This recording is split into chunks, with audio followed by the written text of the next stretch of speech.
CBS 매거진 시작합니다. 민선 8기 출범 3주년을 맞아 준비한 특집 대담. 첫 시간은 강기정 광주광역시장과 함께 유튜브 광주 CBS 채널에서 1시간 동안 보이는 라디오와 또 일반 라디오로 FM 103.1을 통해서 동시에 진행합니다. 자, 7월 첫날 대담의 첫 시간을 열어주실 분 강기정 광주광역시장 모셨습니다. 시장님 안녕하십니까? 안녕하십니까, 강기정입니다. 네, 반갑습니다. 목이 많이 쉬셨어요. 그만큼 요즘 정말 열심히 하시는 모습 보이시더라고요. 오늘 그 7월 정례조회에서 이 취임 3주년 소회를 밝히시면서 눈물을 보이셨다는 이 믿을만한 소식통의 이야기가 있었는데요. 그 눈물의 의미가 뭡니까, 시장님? 이번에 이재명 대통령이 직접 타운홀 미팅을 주재해서 광주에 오셨잖아요. 근데 그때 이후로 많은 시민들이 우리 강기정 시장은 무능하다. 그다음에 광주시는 아무것도 준비되어 있지 않다. 대통령은 뭘 주려고 왔는데 왜 말을 못하냐, 안 하냐, 준비가 안 됐냐, 이런 질타들이 많이 쏟아졌어요. 그런데 그것은 한편은 맞지만은 한편은 맞지 않는 얘기인 거거든요. 사실은 애초부터 계획되고 준비된 그 시나리오가 있었는데 그 계획되고 준비된 시나리오와 전혀 다르게 흘러갔군요. 진행되면서 말을 아꼈다 그럴까 좀 그런 상황이었는데 이제 결과적으로는 광주시가 아무것도 준비하지 않는 조직으로 된 거예요. 그런데 평소에 시장님의 모습과는 조금 달랐어요. 추진력 있게 이렇게 나가시는 모습과는. 글쎄 그 자리에서 얘기를 이제 못했던 건 아쉬운데 여러 가지 정황상 그걸 이야기를 그렇게 할 수 있는 상황이 아니었는데 어쨌든 이제 그러고 나서 시간이 지나고 보니 참 우리 공직자들이 혹시 저의 태도나 또 저의 어떤 저랑 같이 함께 열심히 해왔는데 상처받은 부분 없을까? 지난 3년 동안 열심히 해왔는데 그래서 우리 공직자들이 오늘 원래조에 한 500여 명 모였는데요. 원래조에서 우리 공직자들이 열심히 해온다고 저랑 같이 손잡고 해왔는데 저 때문에 혹시 상처받은 사람이 없었을까라고 생각하니까 갑자기 좀 울컥해졌습니다. 그래서 공직자들 고맙습니다. 그 마음이었군요. 이 이야기 하는데 어려웠어요. 그게 또 리더의 모습이고요. 1년 남은 또 민선 8기 동안 또 같이 함께 또 시민과 함께 또 우리 직원들과 함께 공무원들과 함께 잘 이끌어 가시면 되니까요. 요즘 굉장히 우리 공직자들이 어려웠거든요. 그쵸? 예를 들면 적극 행정을 폈는데도 경찰 압수수색을 당했다거나 또 고소 고발을 당한다거나 막 이런 일들이 반복되고 물론 우리 공직자들 또 제가 잘못한 부분 부족한 부분이 왜 없겠습니까? 저는 그런 부분이 있는데 그런 부분이 너무 과하게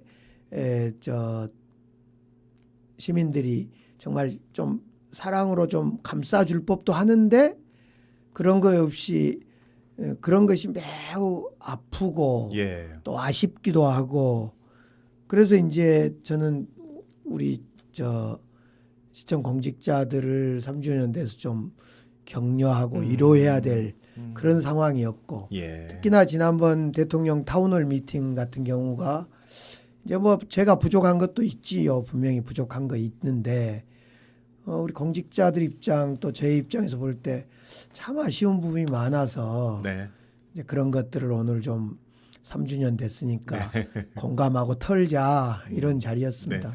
그 아쉬움을 이제 행동으로 보여주시면 또 되는 거니까요. 또 1년이 있습니다.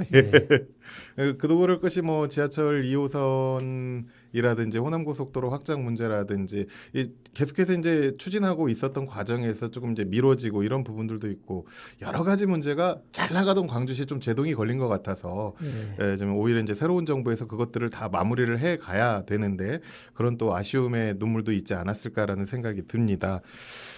이런 가운데 이제 민선 8기 출범한 지 어느덧 3년인데 지난 12.3 비상계엄부터 또 탄핵 그리고 새로운 정부 출범까지 참 다사다난했는데 지난 3년간 특히 뭐 2주년 대담 지났으니까 2주년 지나고 이제 3주년이 됐는데 올해 광주시를 이끌면서 가장 기억에 남았던 점, 이거는 정말 인정할 만하다.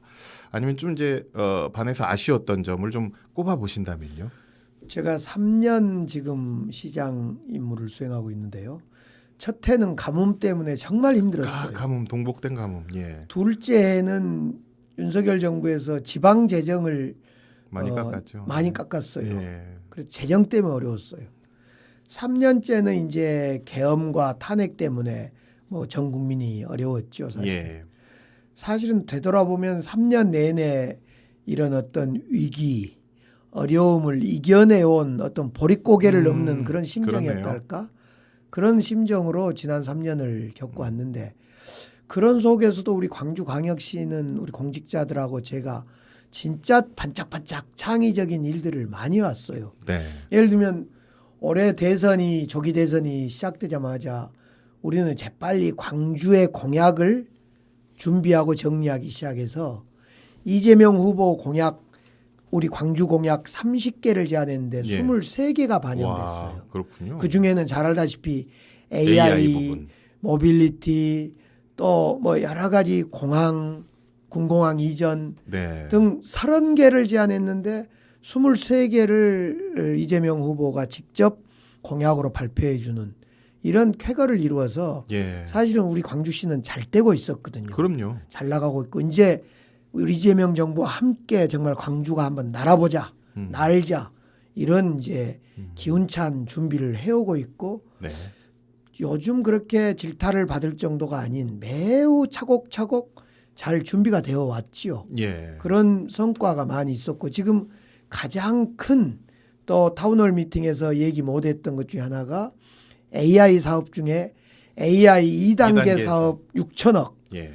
이거 예타 면제가 지금 조만간에 이루어질 건데 네. 그 문제도 그렇고 또 울산의 컴퓨팅 센터 데이터 센터를 울산에 준 걸로 알고 있는데 실은 정부 주도형 데이터 센터는 광주에 설치될 거거든요. 예. 그래서 그런 문제도 그렇고 잘 준비되고 있습니다, 사실은. 예. 특히 이제 AI는 어떻게 보면 광주의 제일 첫 번째 미래 먹거리고 그 공약 아니었습니까, 시장님의? 근데 그게 새로운 정부 이재명 정부에서도 어떻게 보면 민생을 위한 제1대 공약이기 때문에 광주는 아주 이제 저는 날개를 달았다고 생각합니다. 이제 시장님께서 이제 3주년 지나서 올 남은 1년 동안 그거의 시작을 잘 또 이끌어 주실 거라고 또 믿으면서 오늘 한번 진행을 해보겠습니다. 특히 이제 지난 신년대담 때 시장님께서는 올해 광주는 경제 그리고 공공의료 말씀하셨고요. 단단한 민주주의 이렇게 세 가지 키워드를 꼽으셨어요. 물론 이제 시대적 상황이 있었기 때문에 이런 말씀하신 것 같은데 이제 1년의 딱 절반이 지난 시점에서 7월이 이제 하반기가 시작됐는데 이 세 가지 분야에서는 어떤 성과를 거두고 계신다고 생각하십니까? 우선 더 단단한 민주주의는 결국은 이재명 후보가 대통령이 되는 과정에 예. 투표율 전국 1위 그렇죠. 그리고 대통령 지지율 전국 2위 이재명 대통령 지지율 예.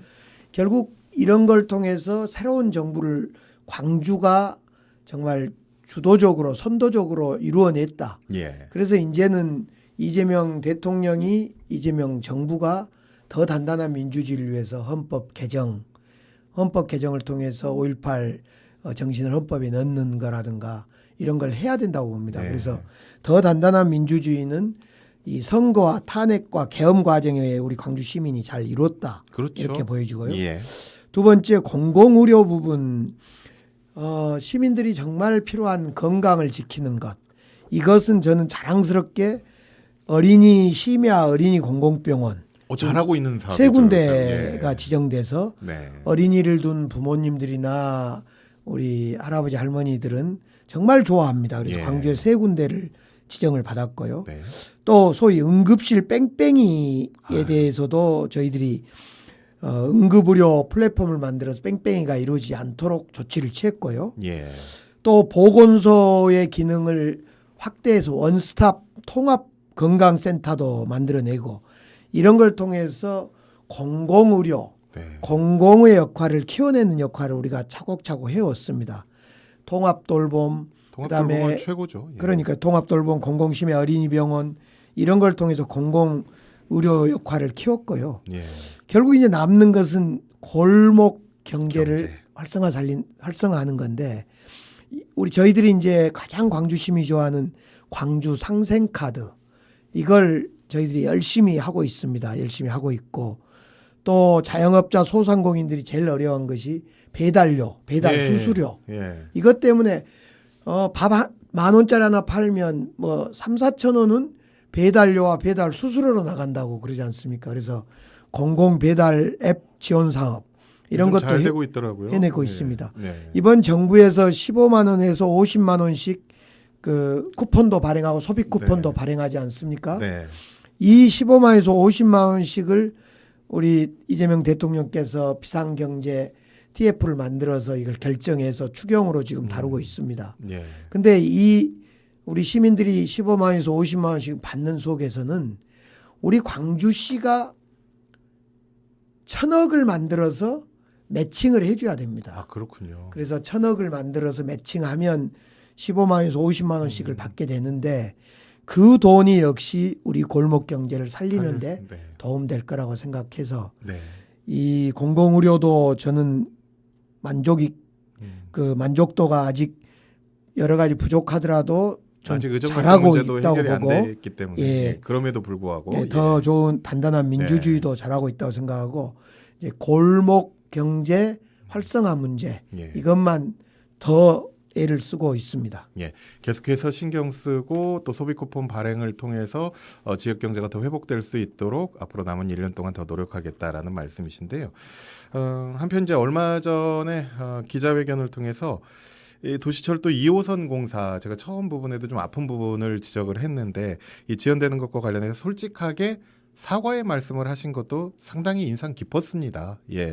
솔직한 게 좋잖아요. 시민들 입장에서도 이게 언제 되겠다. 물론 이제 좀 늦어지는 거에 대한 지금도 이제 교통 불편한 거에 대한 불만이 많긴 하지만요. 자, 광주 도시철도 2호선 건설 사업 신속하고 또 안전하게 진행하기 위해서 어떤 그런 구체적인 계획 갖고 계십니까? 정말 도시철도 지하철 공사 이야기만 나오면 시민들에게 송구할 뿐입니다. 약속대로 빠르게 진척이 안 되는 점도 송구하고요. 또 시민들에게 너무 불편을 많이 드려서 죄송하고 우선은 제가 이제 그런 이야기를 했습니다. 작년 말에 2025년 올해 9월 말까지는 도로 포장을 완벽하게 하겠다. 그래서 도로 개방을 100% 하겠다.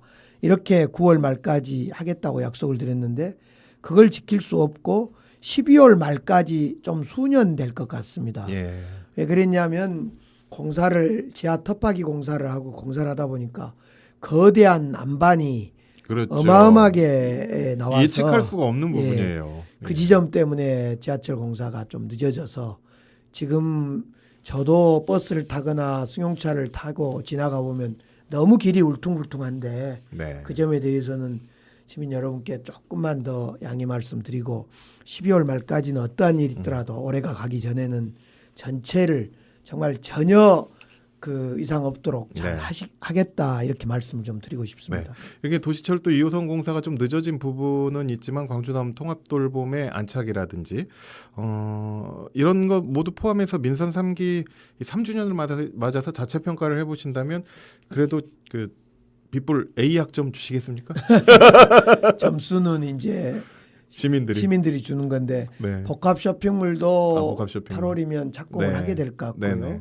그다음에 여러 가지 지금 저희들이 준비한 일들이 AI 사업은 특히 아주 구체적으로 잘 되고 있고 그래서 저희들이 참 좋습니다. 특히 창업이라든가 기업 유치 저희 광주에 시민들이 잘 모르셔서 그런데 제가 들어와서 기업 유치가 한 150개가 넘었습니다.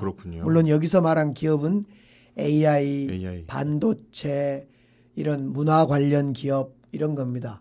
물론 고용 효과는 다른 제조업처럼 1,000명, 2,000명 이런 식은 아니지만은 5명, 100명도 있고 20명도 있고 이런 기업들이 오기 시작하니까 지역의 인재들이 청년 인재들이 이 지역에 머물려고 준비를 하고 있다.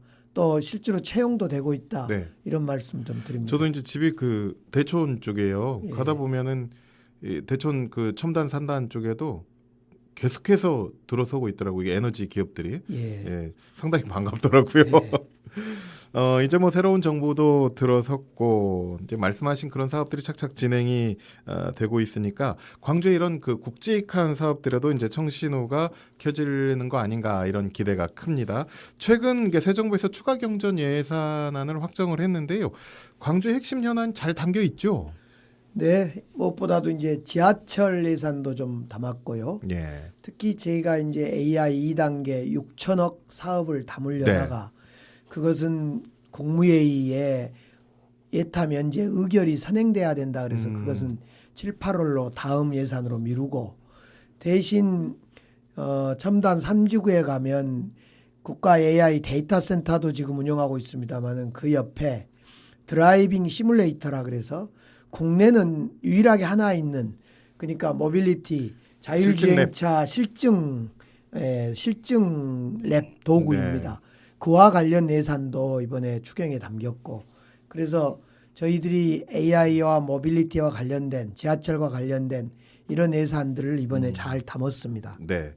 세부적으로 좀 하나씩 살펴보면 가장 중요한 사업 AI 2단계 이제 AI 사업인데 현재 그러면 광주 AI 2단계의 추진 상황은 지금 어느 정도 나와 있습니까? 사실은 안타까운 것이 이번 대통령께서 광주에 오셨을 때 이 AI 2단계 예타 면제를 7월이면 7월에 하시겠다라고 선언해 주셔야 됩니다. 네. 우리 광주의 제일 중요한 사업이고 먹거리인데 그 AI 2단계 사업에 대해서 6천억짜리인데 이것을 8월경에 국무위원회에서 예타 면제를 하기로 제가 대통령 오시기 전날 청와대에 가서 네. 협의를 다 사실 마쳤거든요. 네. 그래서 저는 그 말씀을 대통령께서 하실 줄 알았어요. 그 말씀을 해주시지 그랬어요. 아니 근데 저는 네. 하실 거라고 생각했고 또 저 말고 다른 사람들이 질의를 네. 통해서 네. 질의하기로 미리 되어 있어서 제가 해버리면 뒷분은 그렇죠. 힘이 빠지잖아요. 시장이 콩치고 파치고 다 네. 한다고. 그랬는데, 그래서 네. 제가 참았죠 사실은. 네. 제가 원래 잘난 체 하는 사람처럼 보이는데 솔직히 배려를 좀 해야 되겠더라고요. 그래서 제가 뒷분을 원래는 대통령이 모두 발언에 저는 하실 거라고 솔직히 생각했고 예. 그리고 우리 뒤에 질의자가 그러면 하면 대통령께서 그 말씀을 응대하실 줄 알았는데 네. 결국은 AI 2단계 예타 면제 사업에 대해서 말씀을 안 해서 가버렸어요. 네. 그래서 제가 다시 한번 그 타운홀 미팅 이후에 네. AI 2단계 사업 6천억짜리 사업 네. 꼭 해달라. 특히 8월이 아니라 7월에 국무위원회를 통해서 예타 면제 사업을 해달라. 네. 그렇게 지금 요청하고 7월에. 있습니다. 그러면 이재명 대통령도 저희 광주 CBS 유튜브 채널을 저는 꼭 보신다고 생각을 하고 예. 타운홀 미팅 때 물론 이제 말씀을 드렸다고 하지만 대통령께 못했던 말씀 이 자리에서 한번 해주세요. 저희가 대통령께 전해드리겠습니다. 예, 사실은 그날 제가 하고 싶은 이야기는 이런 겁니다. 대통령님 광주의 미래 먹거리는요 간단합니다. AI 사업과 모빌리티 사업입니다. AI 사업은 이미 준비가 딱 끝나 있습니다. AI 2단계 6천억짜리 예타 면제를 국무위원회 의결을 통해서 해주시면 됩니다. 7월에 그걸 해주시면 광주의 미래 먹거리 균형 발전 잘 됩니다. 하나 더 있습니다. AI 관련해서 국가 초거대 컴퓨팅 센터 이걸 광주에 유치하겠다는 것이 공약사항이었습니다. 예. 그걸 빠르게 추진해 주시면 됩니다. 우리 광주 분들은 지금 AI 데이터 센터를 울산에 빼앗겨 버렸다. 대통령께서 울산 가서 데이터 센터를 울산에 줘버렸다. 이렇게 표현을 생각을 갖고 계십니다. 저는 그런 시민들에게 이렇게 말합니다. 울산에 만든 AI 데이터 센터는 민간이 그렇죠. 투자하는 민간주도업이죠. 민간 투자 데이터 센터입니다. 정부가 책임 있게 정부 주도 공공형 데이터 센터는 유일하게 현재 광주에 하나 있고 또 앞으로 그거의 10배짜리를 만드는 것도 광주에다 만듭니다. 그래서 대통령께서 그것은 공약이기 때문에 광주의 약속으로 네. 지킬 겁니다. 그것을 이번에 말씀해 주셨으면 좋았겠습니다. 네. 그런데 하나 더 그날 저는 왜 그러면 그걸 말하지 않고 그것은 대통령께서 말할 수 있도록 저는 기회를 드렸고 네. 또 저 뒤에 시민들이 발언하기로 했기 때문에 제가 말을 참았던 것이고요. 저는 대통령께서 저한테 발언을 할 기회를 주셨길래 저는 대통령님의 또 다른 공약인 AI 모빌리티 신도시 네. 300만 평 이미 공단은 다 만들어져 있으니 규제풀이 실증단지로 추진해 주십시오라는 그 이야기를 말씀드렸던 것입니다. 그런데 대통령께서 자꾸 그것 말고 더 구체적인 거 말씀하시라고 해서 계속해서 참 저희들이 많이 당황했습니다.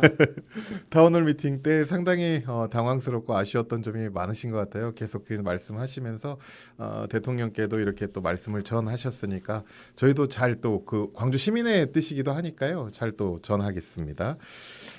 또 이제 정부가 AI 메가 클러스터를 구축하겠다 이런 로드맵을 그리고 있는데 광주에도 이와 관련한 그런 계획들 아까 데이팅 센터가 이미 있고 또 10배 이상 이제 구축한다 이런 말씀하셨잖아요. 계획들 착착 잘 세워지고 있는 거죠, 그럼? 잘 되고 있습니다. 네. 그런데 그날도 대통령께서 광주는 데이터 센터가 운영비가 부족하다. 또 잘 안 되고 있다. 왜 그랬을까요? 그다음에 GPU가 만장을 이번에 살 준비를 정부에서 합니다. 대통령께서 만장을 GPU를 사서 광주에 꽂으려고 해도 꽂을 데가 부족하다 하더라. 이런 표현을 그날 하셨어요. 네. 그래서 제가 그날 그 현장에서 대통령님 아닙니다. 우리 광주 데이터 센터는 지금 풀로 운영되고 있습니다. 오상진 단장이 그날도 말씀했지만은 7대 1입니다. 이렇게 말씀하셨어요. 근데 7대 1이 아니라 5.2대 1입니다. 사실은. 5.2대 1이라는 게 어떤 의미인 거죠? 그러니까 지금 광주에 있는 데이터 센터가 있지 않습니까? 예. 이걸 900개 기업이 현재 2,000개의 과제를 막 수행하고 있습니다. 예. 근데 이 기업들은 서로 하려고 그래요. 그래서 그렇죠? 지금 하고 싶은 기업들이 5.2대 1이라는 겁니다. 아. 그래서 5개 기업 중에 1개 기업만 지금 데이터 센터를 사용하고 있습니다. 다르게 말하면 데이터 센터가 지금 부족합니다. 그러니까 부족한 거네요. 그렇습니다. 근데 어째 공급을 좀 더 해줘야 되는 거예요. 그다음에 데이터 센터 GPU를 만장을 사오는데 광주가 꽂을 데가 없다면서요 라는 표현을 하셨어요. 예. 그것은 광주가 지금 대한민국의 GPU H100이라는 엔비디아 거 GPU가 2,000장이 있는데 그중에 880장이 광주에 있습니다. 아, 그렇군요.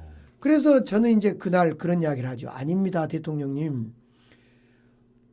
H100이라는 구형 모델을 빼내고 H200을 사오시면 그 신형 모델을 꽂을 수 있습니다. 최대 2,000장까지는 광주에 꽂을 수 있습니다. 이런 이야기도 했고요. 네. 삼성이라든가 대통령님이 가졌던 퓨리오사 AI 기업이 이 데이터 센터에서 실증을 지금 하고 있습니다. 즉 사용을 하고 있습니다. 제가 이런 이야기를 했어요. 이건 팩트입니다라는 말까지 하면서 제가 그런 말씀을 좀 드렸는데 대통령께서는 계속 좀 틀린 말씀을 하시길래 제가 왜 저렇게 말씀하실까 그래서 좀 이해하기 어려웠습니다. 구체적으로 잘 보완을 좀 해서 대통령께 이제 알기 쉽게 이렇게 또 설명할 기회가 좀 있었으면 좋겠어요. 그러면 뭐 저는 충분히 광주 AI 2단계 사업 속도가 붙을 것 같습니다. 이미 이제 광주의 AI는 저희도 여기 우리 방송에서 명품 강소기업이라는 그런 코너를 통해서 소개를 많이 하고 있거든요. 근데 광주에서 무엇보다 AI 관련해서 지원을 그래도 다른 지역에 비해 훨씬 많이 해준다. 이 AI 기업들이 저희랑 명품 강소 기업을 통해서 많이 이렇게 방송을 하고 있거든요. 많아요. 그만큼 AI 관련한 기업들이 많다는 거 아니겠습니까? 그렇습니다. 예. 자, 이런 인공지능 사업, AI 사업과 더불어서 이렇게 이제 광주와 정부가 긴밀히 협력하고 또 지원을 받기 위해서 앞으로도 이제 더 많은 노력을 기울이실 것 같고요. 이와 관련해서 어떻게 또 정부와 긴밀히 협력할 사항들이 좀 더 있을까요? 지금 저희들이 대선이 끝나고 나서 국정과제 이제 공약을 국정과제로 100대 과제로 반영을 해야 돼서 소위 국정기획위원회에 여러 가지 활동을 하기 위해서 서울에다 상황실을 열어두고 있습니다. 그래서 국정기획위원들도 만나고 네.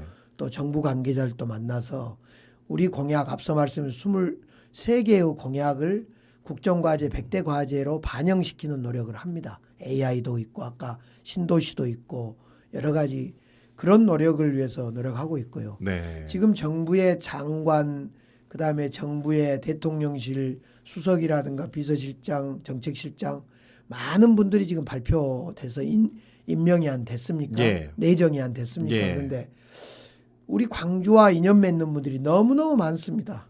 저는 개인적으로 보면 김용범 대통령실 정책실장은 제 고등학교 선배님이시고 저하고 아주 대화를 많이 나눈 분이고 우상호 정무수석도 정치를 저랑 같이 했었고 그다음에 강훈식 비서실장도 마찬가지이고 그다음에 이번에 총리로 지금 인준 절차를 받고 있는 김민석 총리야말로 우리 광주, 민주주의를 그렇죠. 가장 네. 같이 이해하고 광주를 잘 이해하는 그런 우리들로서는 하나의 동지적 관계인데 이런 많은 장관, 총리, 청와대, 대통령실 인사 등등하고 지금 소통하고 있고 계속적으로 저뿐만 아니라 우리 시청 직원들 또 산하기관 많은 사람이 움직이고 있는 시기입니다. 네. 그래서 열심히 이 국정과제에 우리 산업이 반영될 수 있도록 노력하고 있습니다. 시장님의 발이 넓죠. 예. 예. 우군들이 그래서 많습니다. 중앙에. 예.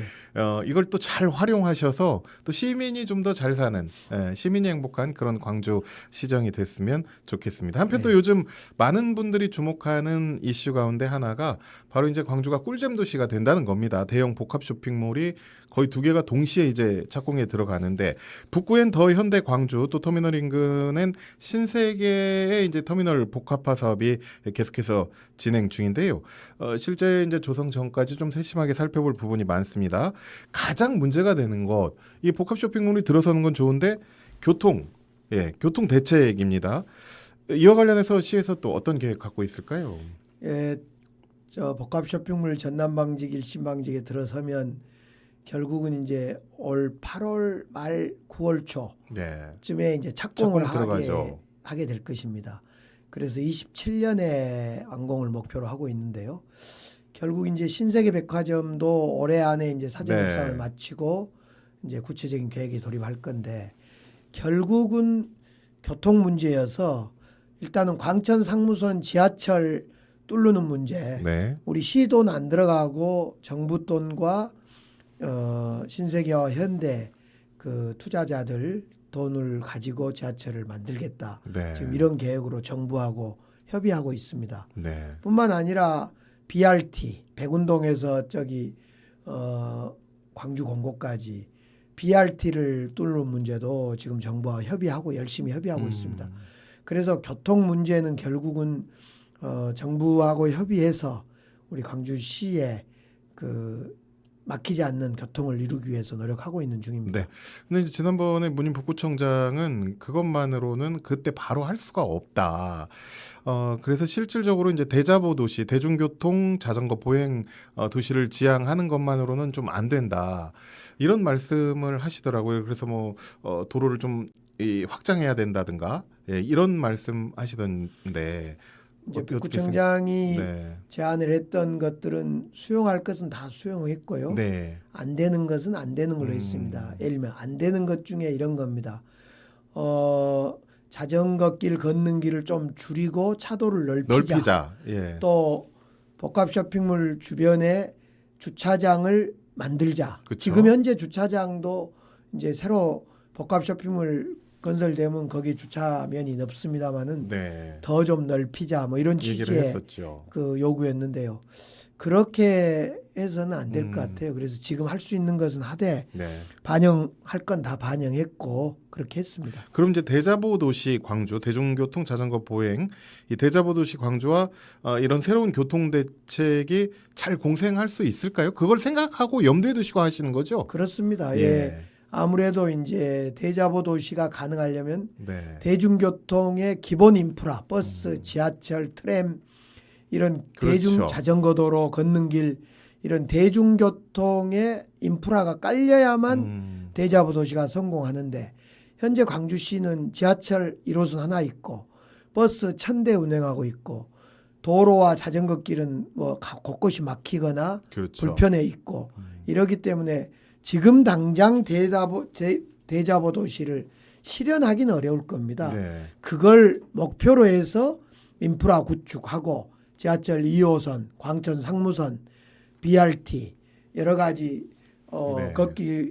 걷고 싶은 도로, 자전거 길 이런 것들을 계속 구축해 가자는 취지입니다. 그를 통해서 이제 쾌적한 도로 환경, 뭐 지하철 이런 걸 통해서 이제 탄소도 저감이 되고 깨끗한 광주가 좀 만들어질 수 있도록 그 부분에 최선을 다하겠다 이런 말씀이시네요. 네. 근데 이제 복합 쇼핑몰 들어서면 이게 상당히 이제 우려스러운 게 계속해서 이제 교통대책과 함께 제일 큰 문제죠. 기존 상권들과의 공생 문제 아니겠습니까? 예. 예. 뭐 재래시장과 과거에는 재래시장과 대형마트는 공생할 수 없다 했는데 이 부분도 어느 정도는 이제 공생이 가능한 걸로 또 연구도 있었고요. 이에 대해 또 생각하시는 묘안이 있으실까요? 상권이 살아야 되거든요. 우리 골목 상권이. 그러니까 이제 자꾸 복합 쇼핑몰과 골목 상권을 대립해서 보면 답을 못 찾을 그렇죠. 것 같아요. 그래서 복합 쇼핑몰이 있다 그래서 상권이 죽냐 바로 그걸 일치시키면 안 된다고 봅니다. 대표적으로 서울에요. 상암 경기장에 대형 상권이 만들어져 있는데 예. 그 옆에 망운 그 전통시장이라고 시장이 있습니다. 예. 전통시장 망운 전통시장 상인들이 죽는다고 결사 반대를 했는데 현재는 망운 시장도 잘 되고 잘 되고 이 대형 상권도 예. 대형 상권도 잘 됩니다. 네. 그래서 복합 쇼핑몰 사업과 전통시장과 소상공인들이 바로 그 연동되어 있는 건 아니다. 예. 그래서 복합 쇼핑몰을 통해서 오히려 사람을 많이 광주로 그렇죠. 오게 만들고 그렇죠. 예. 그 사람들이 어떻게 전통시장이라든가 중소상공인들의 그 소비를 높여줄 건가 관점으로 접근을 해야 된다. 네. 그래서 예를 들면 그 대형 복합 쇼핑몰에서 물건을 산 사람은 일정 정도 적립해서 그 적립된 쿠폰은 전통시장에만 쓸 수 있도록 한다거나 좋네요. 뭐 그런 제도. 또 우리 광주시에서 추진하고 있는 그 상생 지역 앞에 상생카드 이것도 지금 정부에서 하고 있는 온누리 상품권과 연동되어서요. 예. 골목형 상점가를 지금 다 만들고 있습니다. 네. 서구 같은 경우는 김희강 청장이 골목형 상점가 110개를 만들었어요. 예. 거기에 이제 온누리 상품권을 쓸 수가 있습니다. 그래서 결국 온누리 상품권이나 지역 상생카드 같은 걸 더 광주시에서는 키워서 네. 그러니까 골목 상권을 사용할 사람은 사용하도록 유도해주는 그런 방향으로 가야지 자꾸 복합 쇼핑몰이 생기면 일부러 각을 세울 필요가 없다. 대립적으로 볼 전통시장이 네. 죽는다. 예. 그러면 지금 복합 쇼핑몰이 없는 지금의 전통시장이나 소상공인은 왜 죽는지를 설명해야 되는데 설명을 못합니다. 그래서. 예. 그러니까 이 복합 쇼핑몰이 들어오게 되면 광주 사람들만 가는 게 아니라 외부 관광객들이고 또 인근 전북이나 또 전남이나 또 이제 영남권에서도 온단 말입니다. 그래서 이제 그런 분들이 복합 쇼핑몰만 가는 것이 아니라 요즘 또 재래시장을 잘 활성화가 돼 있고 개발을 하고 또 숙박할 수 있는 그런 환경을 조성해주고 거기에 이제 관광할 수 있는 것들을 지금 또 계획을 하고 있잖아요. 만들어 준다면 모두가 상생할 수 있다. 그래서 꿀잼 도시 광주가 될 수 있다. 이런 식으로 추진할 거다. 이런 말씀이시네요. 예. 그런데 최근에 상당히 안타까워요. 이게. 인구가 계속해서 그래도 광주 2010년대까지만 해도 제가 알기로는 광주는 다른 지역에 다른 광역자치단체에 비해 인구 증가를 하고 있다 이랬는데 올해 얼마 안 됐어요. 6월이었나요? 광주 인구 140만 선이 20년 만에 붕괴를 했습니다. 인구 감소 좀 이제 심각하게 받아들여야 할 문제인데 왜 이런 현상 나타났다고 보십니까?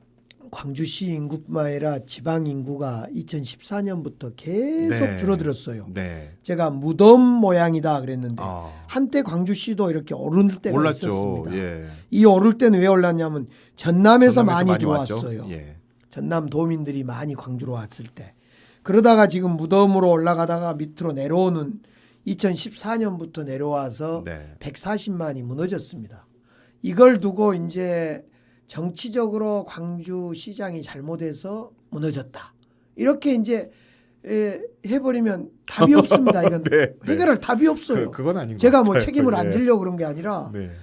왜 도대체 이렇게 무너졌는가 난 두 가지인데 하나는 정부가 대한민국이 수도권 중심 정책을 지금 균형 펴고 있지 발전이 않습니까? 안 된 거죠. 균형 발전이 안 된 거예요. 불편한 거예요. 광주가. 일자리가 지방이 없으니까요. 불편해. 네. 일자리가 없고 불편합니다.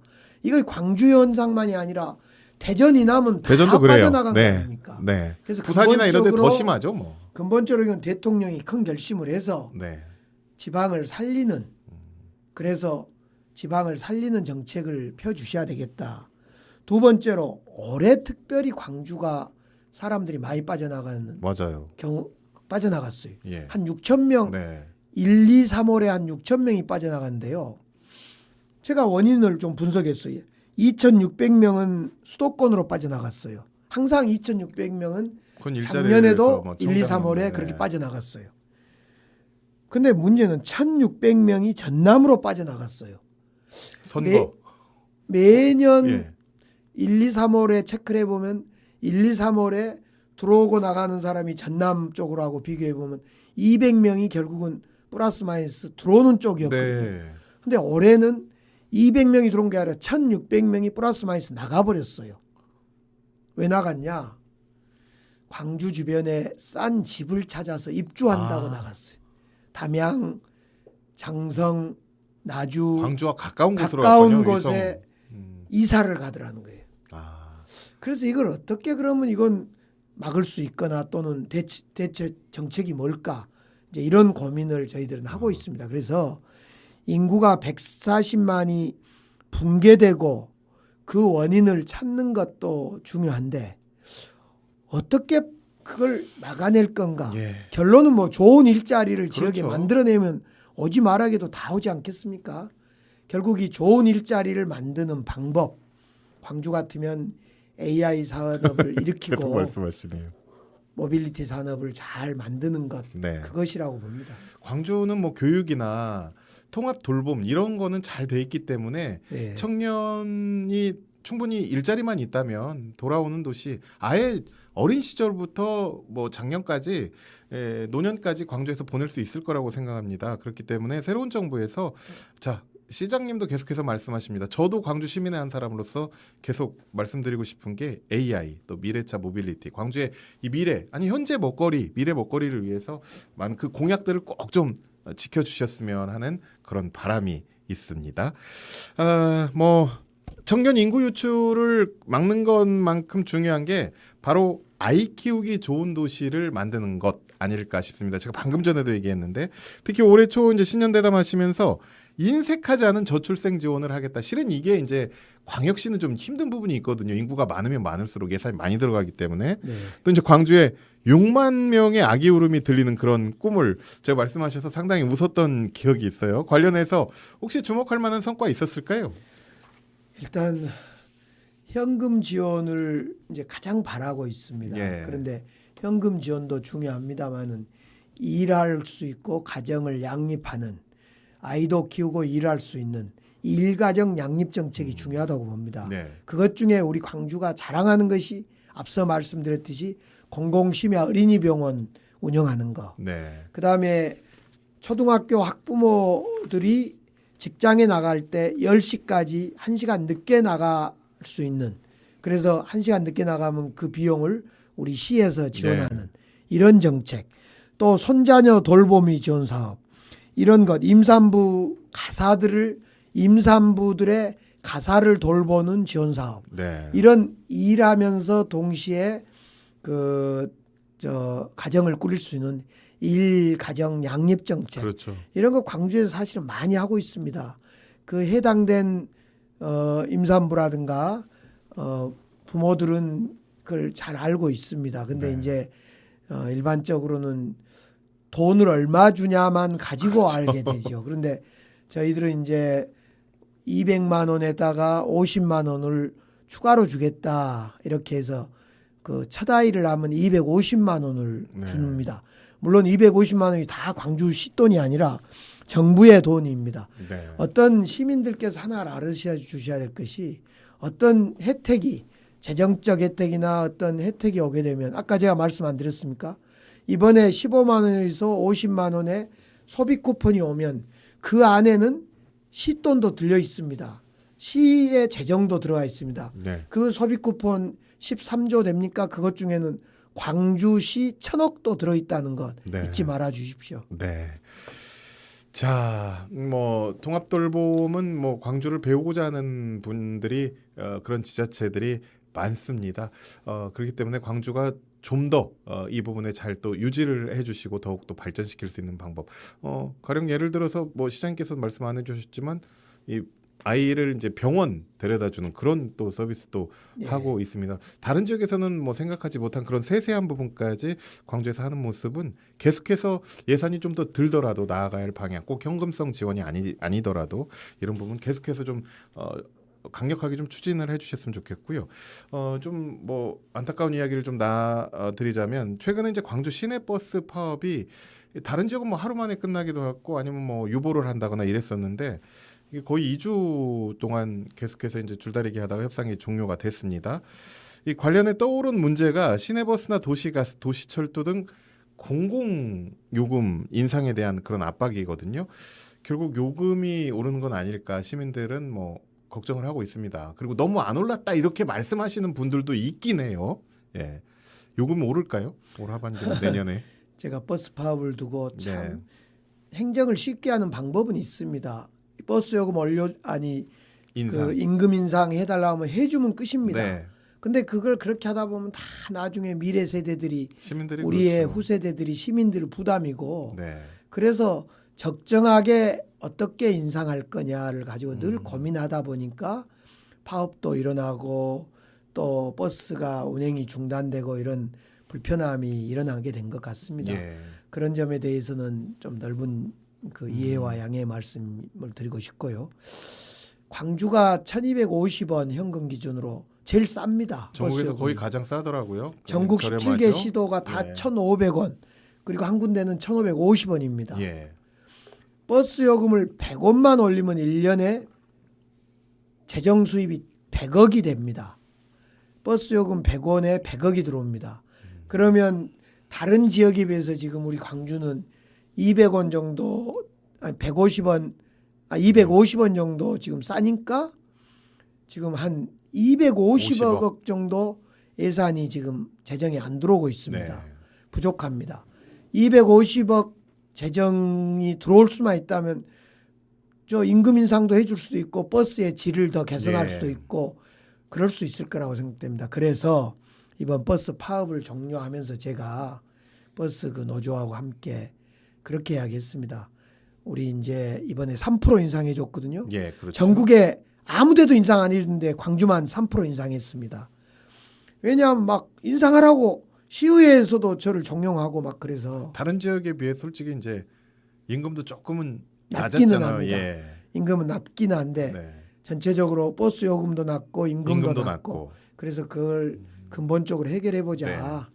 혁신 회의를 하나 테이블을 네. 만들어서 그를 통해서 버스 요금도 좀 올릴 걸 의논해 보고 버스 요금이 올라가면 임금도 좀 더 올릴 걸 고민해 보자. 네. 이런 그 결론을 좀 맺었습니다. 그러니까 지난번에도 이제 시 관계자하고 이제 얘기를 했었는데 뭐 시민과 또 지역의 이제 전문가들 이런 거를 협의를 통해서 할 수 있도록 그런 기구를 또 만들었다고 하시더라고요. 그래서 최대한 시민들이 부담 주지 않지만 시민들도 어느 정도는 인정하고 이런 부분은 우리가 감내를 어느 정도는 해야 된다 하는 게 광주 시민의 성숙한 시민 의식이거든요. 지금 예. 도시가스 요금이라든가 계속 몇 택시- 년째 안 올리고 있잖아요. 도시가스는 7년째 지금 네. 동결입니다.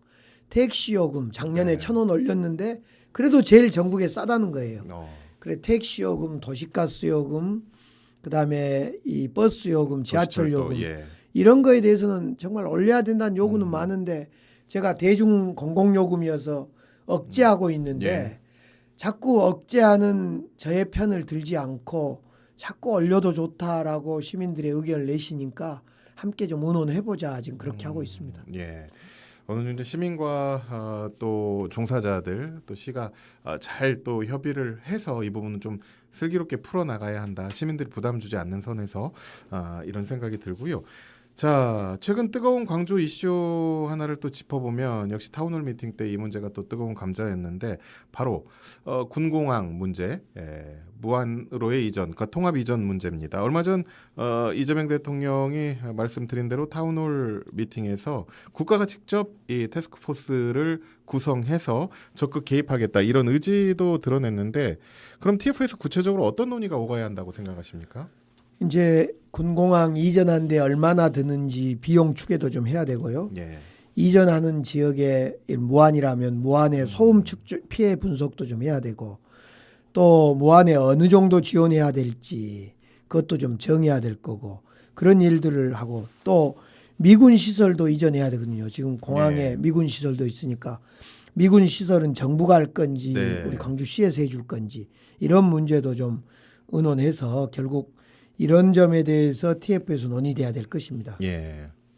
그 타운홀 미팅 관련해서 시장도 상당히 아쉬운 부분이 많았다 이런 말씀하셨는데 그런데 공공항 민간공항 이 통합 이전 문제에 관련해서 대통령께서 어떻게 보면 광주시에 약간은 이제 질타를 하셨어요. 줄 거 줘야지 않느냐 뭐 이런 식으로 말씀하셨는데 이게 논의를 할 거라고 사전에 좀 얘기가 있었습니까? 군공항 TF 구성에 대해서는 논의가 있기로 했습니다. 네. 그래서 저도 4분 발언하도록 청와대에서 대통령실에서 4분 발언할 수 있다. 예. 이렇게 얘기를 사전에 전에 들었고요. 그래서 4분에 맞춰서 발언 준비를 했습니다. 예. 근데 이제 사실 광주에 현안이 굉장히 많은데 특히 이 공항 이전 문제 강조가 좀 됐어요. 그 이유가 좀 있을까 궁금합니다. 이제 아무래도 광주의 시민들, 전남의 시도민들 네. 그 여론조사 해보거나 의견 들어보면요, 공항 이전 문제를 제일 큰 문제로 군공항 생각합니다. 이전 문제. 군공항 그렇죠. 이전 문제를. 예. 저도 왜냐하면 그렇습니다. 그것은 어려운 문제고 잘 안 되는 네. 문제고 그러니까 그걸 가장 큰 문제로 보고 네. 대통령께서 그걸 책임지고 해 주십시오라고 그동안 네. 건의했던 겁니다. 정부가 이제 TF를 구성해서 뭐 추진력 있게 한다고 하니까 좀 지켜보고 또 시민들이 원하는 방향으로 또 광주시가 그 부지를 활용할 방안이 아주 구체적으로 세워놓고 계시잖아요. 그런 부분이 좀 빨리 이루어질 수 있었으면 좋겠습니다. 네, 예. 네.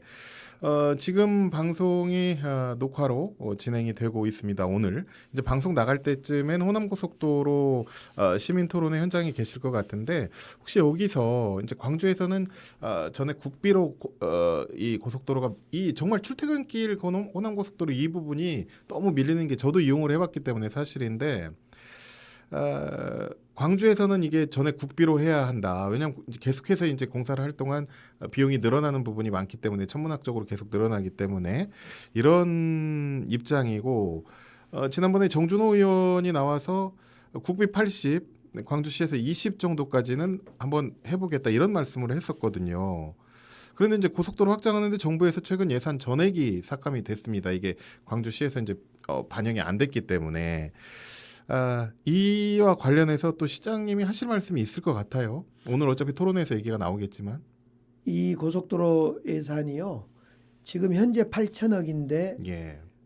공사를 시작하면 1조 원으로 늘어날 겁니다. 그렇죠. 그럼 그 절반은 광주시에서 빚을 내서 지금 공사를 해야 될 위치고, 두 번째로 이걸 공사한다 하더라도 이거 도로가 뚫리냐, 제대로 안 막히냐, 무조건 막힙니다. 더 막힐 수가 있어요. 참 이상한 논리인데 차가 더 몰려들 수 있고 더 막힐 수 있다.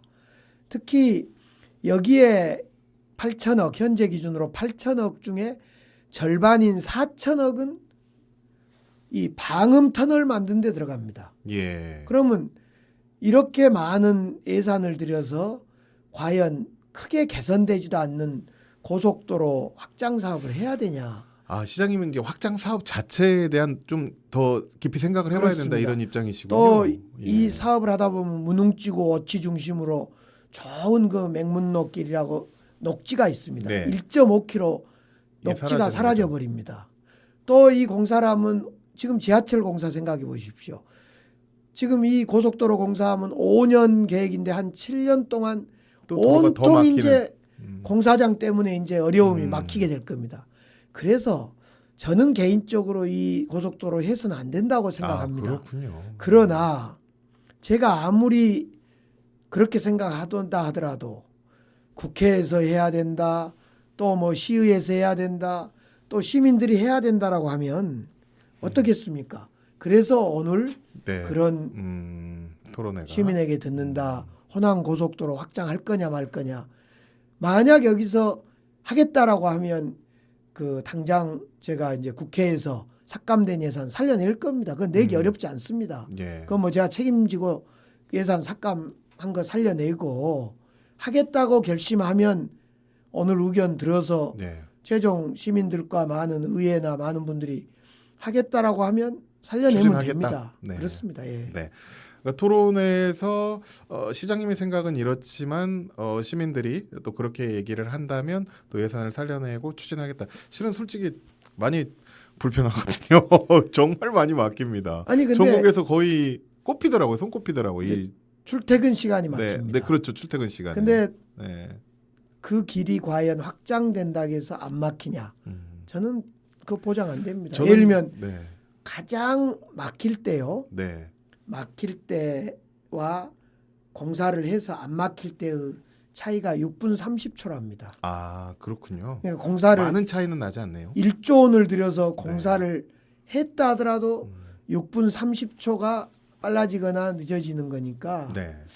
정말로 예. 그러니까 저는 그 시장님 오늘 말씀 들으면서 뭐 시장님이 뭐 소통이 안 된다, 가끔 이제 독선적이다 이런 말을 하더라고요. 그래서 그런가? 이렇게 저 진행자로서 이런저런 생각을 했었는데 저는 아주 민주적이다 이런 생각합니다. 왜냐하면 토론회에서 시민들의 의견을 듣고 시민들이 이렇게 하고자 원하면 하겠다. 어제 또 그래서 3주년을 앞두고 네. 경실련에서 그 저를 평가하는데 했죠.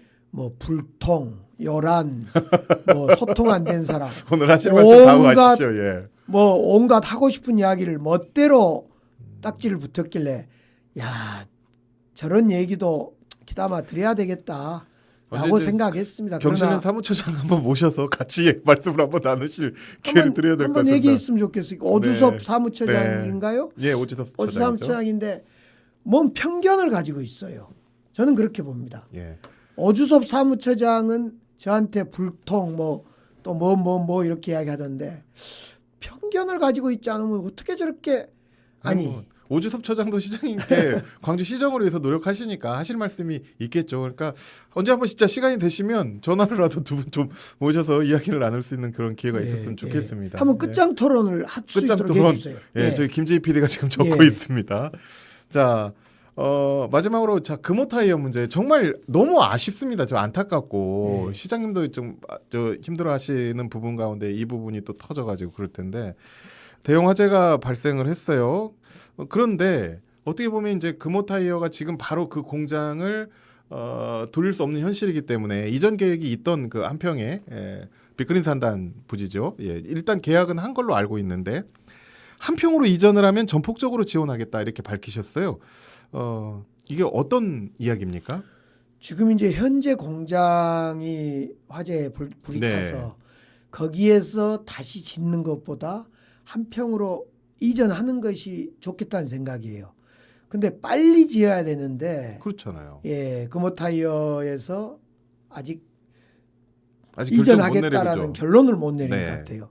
그래서 저는 빨리 결론을 내려서 새로 짓겠다라고 이야기하고 이 금호타이어 공장을 팔고 빨리 매각하고 짓겠다고 하면 네. 그 과정에 필요한 부분을 제가 정부와 국회와 광주시가 함께 공동으로 지원단을 만들어서 지원하겠다 이런 이야기를 여러 번 밝힌 바가 있습니다. 광주에 이제 이전을 하더라도 세수나 이런 부분 또 지역 경제 이제 그쪽의 경제가 어떻게 보면은 일단은 거기를 개발하기 전까지는 좀 죽는 부분이 있잖아요. 그런 부분도 감안하시고 지원하겠다 이런 말씀이신 거죠? 당연히 이제 금호타이어의 법인세는 이제 광주시에 줄어든 거에 맞겠죠. 예. 그러나 그것은 이 이전하는 계획은 이미 민선 7기 제가 시장 되기 전에 이미 결정이 되어 있었고요. 그 노동조합이나 시민들이 함께 합의하여 한평 지역으로 공장을 옮긴다 이건 합의돼 있고 저는 이제 그런 합의가 지켜지지 않는 상황에서 빨리 옮길 때 제가 이 현행 부지를 개발하는데 예. 도움 줄 수 있는 일을 하겠다 이런 예. 겁니다. 네. 자, 오늘 1시간 동안 광주시의 미래 비전과 관련한 이야기 민선 8기 취임 3주년을 맞아서 강기정 광주시장과 이야기를 나눠봤습니다. 그런데 이제 사실 여러 가지 상황상 남은 1년 동안 다 해결하기 어려운 과제도 있고 지금 이제 또 시작하는 단계도 있고 그럴 것 같은데요. 시장 임기 4년으로는 이런 게 좀 부족하다. 재선하면서 솔직히 이런 건 또 더 밀고 나가겠다 이런 부분이 있을 것 같아요. 한 말씀 해주시겠습니까? 최근에 우리 광주 국회의원님 중에 정말 다 초선, 그렇죠. 대부분 초선 아닙니까? 네. 국회는 선수가 중요한데 너무 초선으로만 있으니까 장관도 이렇게 좀 가고 장관으로 임명도 되고 그래야 되는데 참 그런 게 안타깝다. 그러니까 너무 안타까워요. 그 부분은. 예, 이런 네. 시민들의 이야기가 많습니다. 저도 국회의원을 3선을 해봤는데요. 예. 국회나 이런 데는 선수가 쌓여야지 중요합니다. 광주시장도 매번 단임으로 그냥 4년 하고 끝내고 4년 하고 끝내니까 강훈태 시장 이후로 없었죠? 유일하게 민선 시장 중에는 박광태 시장이 박광태 시장. 예. 예, 한번 8년을 하고 네. 대부분은 그냥 단임으로 끝나더라고요. 네. 그래서 사업이 조금 더 무르익으려 하면 끝나버리고 무르익으려 하면 끝나서 이제 저는 제 개인의 어떤 욕심도 욕심이지만은 그 사업이 좀 이어져 가면 좋겠다 이런 생각을 좀 많이 해보고 네. 참 안타까운 것이 제가 최근까지 지지율이 아니라 그 이런저런 평가에서 상당히 좋았죠. 평가에서 그 높은 평가하면 지지율이었죠. 50막 7% 예, 긍정평가. 긍정평가가 나오고 그런데 최근에 이제 광주가 악재가 막 한 달 네, 사이에 어마어마하게 맞아요. 쳤지 않습니까? 버스 파업, 뭐 지하철 공사 늦어진 거, 타운홀 미팅 폭풍 막 그래가지고 금호타이어 화재 이래가지고 제가 30%대 그 긍정 업무 추진 긍정도가 나와서는 일을 할 수가 없어요 정말. 네. 앞으로 제 임기가 1년이 남았는데 이렇게 동력이 떨어져서 제가 일하는데 참으로 어렵습니다.